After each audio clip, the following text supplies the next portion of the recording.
Gentlemen, and welcome back to SF Live. I'm your host, Myrna Lim.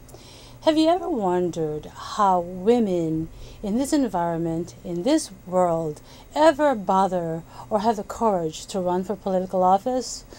Well, some of them are naturally born at it, some of them inherited it, but a lot of women actually have to be trained at it. Well, tonight we have the women who does the training. They are Kimberly Ellis, Carol Ong, and Teri Olle. And who are these power women?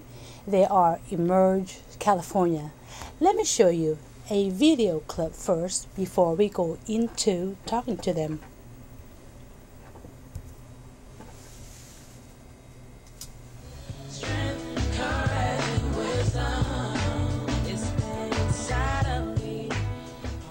I am passionate about the difference women make. All of the research shows women in office pursue a more progressive agenda. Whether it's on family issues, labor, you can go down the list of critical legislation that has been passed over the past 60 years. And it was really women who introduced a lot of that legislation, even when they're in small numbers. Emerge gives women the network and the skills that they need to run for office. So we do a 7-weekend program over 7 months and teach them the nuts and bolts of this weird, funny thing, this very entrepreneurial thing of running for public office. It's one of these things I don't think you can even imagine how to do. It's like this big black box. And Emerge kind of demystifies that process. Women take on different fights and they fight them in different ways. And having their voices be underrepresented or absent from so many different elected bodies, school board bodies, city council bodies, state legislative bodies, is really a disservice to our country and our community. But it does mean that people have to step up and stop thinking that ambition is for somebody else. So I'm running to bring my skill set to the table to help our city live into its full potential. So I am running in the Central Valley because I believe all young girls should have the ability to dream. Everybody should be able to get out of poverty and pursue an education. Many of the youth that are in the foster care system do not have support systems. And I am that advocate, and I will be that person to speak on behalf of all of their needs. I want to be on the city council so I can help build positive, effective solutions for the future. Of all of our women who have gone through the program, and including the current class that's in session right now, 50% of the women are women of color.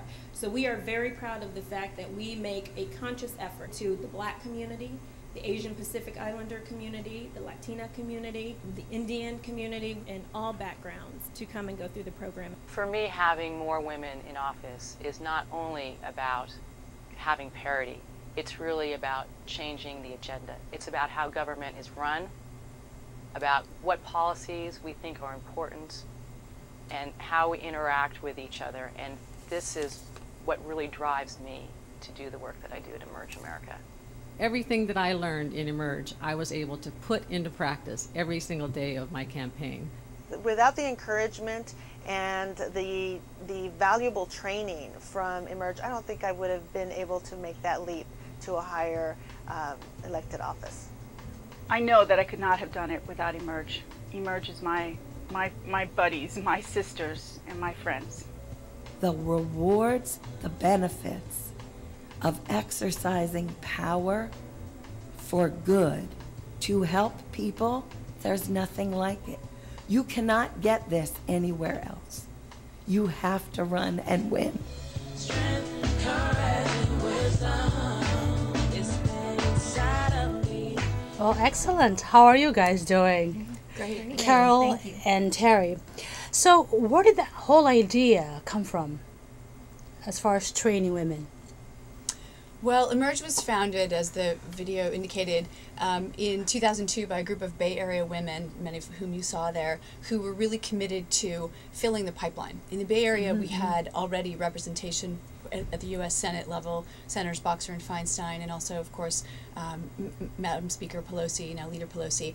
But there were not very many women to follow in their footsteps. Right. And they said, you know, we need to train women so that we have people to take up the charge as as women leaders in the Bay Area, in the state of California, and in the nation.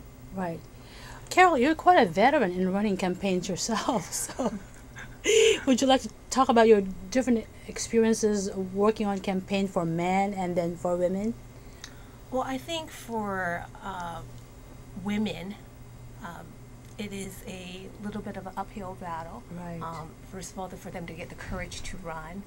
They have a lot of, personal concerns, in particular family issues. Right. So once I do work on a campaign, and usually as a volunteer, Right. I find it that I have a more passion to work really hard for them, because I believe that they would champion women issues like Right. women health issues, for example, maybe more like for equal pay. So I have more of a drive to really see them succeed. Right. Now, I remember we met when working on Steve Wesley's campaign for governor. That's quite an interesting campaign. And then now you work for a Senator Elaine Alquist. Elaine Alquist. Did you work on Senator Alquist's campaign also to get her elected? And how did that? She's already has been in office okay. in the Assembly and currently in the Senate, and so no, but it is rewarding to campaign for a woman elected, but it's also, for men that have a passion and will upheld legislation for women issue is also something that I believe in, and I will campaign for them also. Now, do you find it, and any of you guys can speak about this, do you find that there's a higher bar, a higher standard for women when they run, and typically women are subjected to some real, tough to swallow type of comments, and it usually goes down to body parts. I mean, what do you guys think about that? Yeah, so I'll speak to that one. I definitely think there's a double standard when it comes to women running for office. When we talk about why more women don't run for office, there's usually 4 main reasons why women don't run as often as men. The first one, as Carol alluded to, is family obligations. So 9 times out of 10, the women are the ones who are the primary caregivers of young children, of elderly parents, of upkeeping the household and what have you. So because of family obligations, women are less likely to run for office. The second biggest reason why women don't run is the whole idea of fundraising. We've been sort of cultured and bred as women to have sort of a standoffish approach when it comes to money. And so the idea of having to ask people for money is really not an appealing one to women. The third reason is because women just don't see themselves as qualified to the same extent that men do. Well, what do you think, Carol?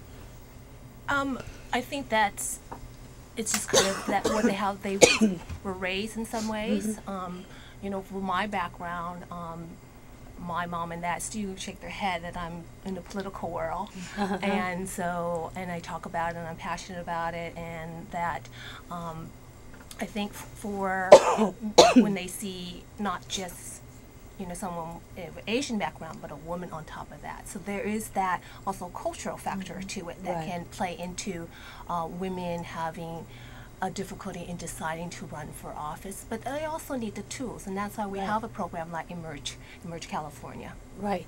Well, talk a little bit about Emerge then. How do women sign up for the program? What do they have to do? What kind of curriculum do you have? So on and so forth. So I'll talk a little bit about the curriculum, and then one of you can talk about signing up. It's a 7-month intensive program. It runs from December to June. It's very intensive. It's a real school. No joking around. Running for office is not an easy thing. So it runs from December to June. The women meet 1 week in a month. It's usually an all-day Saturday. We have 2 of the 7 trainings that are overnighter. So it's all-day Saturday, half-a-day Sunday. And they get training in everything from public speaking, becoming more confident to be able to speak to different audiences, networking, which is a really big one. Fundraising is a huge one that we talk a lot about, getting them comfortable with the idea of asking for money. We also talk about ethical leadership because we think that we're not just training any woman. We want to train future ethical leaders, women who are going to be ethical when they get into office. We also talk about diversity. Here in the Bay Area, this is a very, very richly diverse place, and so being able to communicate with different constituencies is very important. And then there's a whole big component on putting together a grassroots campaign. So sort of the nuts and bolts, what it means to phone bank, what it means to knock on doors. So all of the sort of tools that they need for their tool belt, if you will, to get ready to run for office. But how about the politics of it all? I mean, the fact of the matter is there's serious movers and shakers in politics. There are institutional endorsements, there are the institutional funders. So for somebody who's running for office, you have to get the big blocks sort of lined up. Like for instance in San Francisco, you will have the labor unions, which is a big powerhouse, and then you have the corporations, the Chamber of Commerce, and so on and so forth. So those are the two big components, and the people who try to run from the middle usually get squashed. So women are not typically used to that unless they have a patron, you know. I mean, lucky are women like Kamala, who's been well trained through Willie Brown, and then Fiona Ma through John Burton, and even Nancy Pelosi, her dad was like a former mayor, right? So for somebody who does not have those types of background, those type of patronage, how do you tell women to go about those things? Well, maybe I'll take part of that, and then Carol might want to speak to unions in particular, because that is something we actually really focus on in terms of building relationships. At the end of the day, it's all about relationships. But I want to take a step back, just talk a little bit about the people that make up our programs. So we train 25 women every year, and they come from all over the Bay Area. Many of the women we train are taking their first step in running for political office, and they're running in smaller towns for school board or for city council, but in smaller towns. San Francisco is a little bit of a beast unto itself, and you highlighted some of those things right there. So we have a lot fewer women from San Francisco than than we do from the rest of the Bay Area, in part because it is a longer path to becoming elected in San Francisco. And I also think that, we have a mentorship. So we have graduated over 20 women, and each class will have the past women as part of their mentors, including, supporters of Emerge California, board members, past board members, and also so those are the women that's associated with Emerge, and then you also have people that are already elected, whether they are men or women. As far as let's say, for example, labor unions, one of the things that labor unions do look for is a labor-friendly candidate, and it doesn't matter if they're a man or a woman. They want to be understood on what their issues are for working families. So we do seek out and partnership with labor unions or other organizations to try to identify women for our program, so that we can represent those organizations and some of their concerns. As well, I think you mentioned this too. The mentorship. You were talking as well a little bit about patrons, but some of the most well-known female politicians and elected officials have been supporters of Emerge since the beginning. So the Attorney General Kamala Harris, Speaker Pelosi, Leader Pelosi, both senators. I mean, we've had a lot of support over the years, and they recognize how important it is. And so many of them have said, "I wish I had had an Emerge program to go through back when I got started." So we really are trying to link those, those who've gone before us to the women who will follow them. So can you talk about some of the women who have graduated? You've mentioned Malia Cohen, new board supervisor, Emily Murase, and so on and so forth. Yeah, so most recently here in the past November election, we had our first win for the San Francisco Board of Supervisors, Malia Cohen, District 10. We also had Emily Murase elected to the San Francisco Board of Education. So we now have 3 Emerge alum sitting on that, Emily Murase, Rachel Norton, and also Kim Shree-Moffis. And we also had our first win for the Oakland City Council, Libby Schaff. Wow. And we had Darcy Green down in San Jose for Alum Rock, Latina down there. So we had quite a few wins. Our win rate was 50% this past November. Excellent. Now, when you approach, you've talked to Yvonne Walker, SEIU 1000, she's the president. I'm sure she's very supportive.